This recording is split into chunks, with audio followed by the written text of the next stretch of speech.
Hello, my name is Hunter Guerin, Product Manager at Xometry, and I want to introduce you to the new RFQ Marketplace. This marketplace is an exciting opportunity for our customers and our manufacturing partners. Let's take a closer look at how it works. To get started, you can access all open RFQs that match your shop's capabilities from inside the Xometry portal. You can click View Details to learn more, or simply let us know you aren't interested.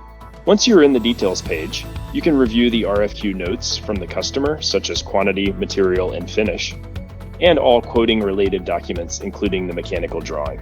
If you have any questions about the quote request, just click Chat with Customer and send them a direct note. Great! It looks like we just heard back from the customer that they would like quantity 100. So now you can upload a quote, specify a new lead time if needed, and send the quote back to the customer.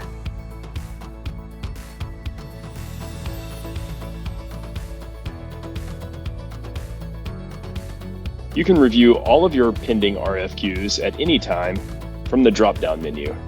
Congratulations, the customer has awarded you the job. Before accepting the job, you can review the final amount for accuracy and then simply click Accept. Now it's time to get started on the job. Don't forget, if you ever have a question for the customer, they are always just one click away. When a job is complete, simply mark it as such in your portal to get paid directly into your Xometry Stripe account. That's all it takes to find, bid, and win work from our diverse customer base through Xometry's new RFQ Marketplace.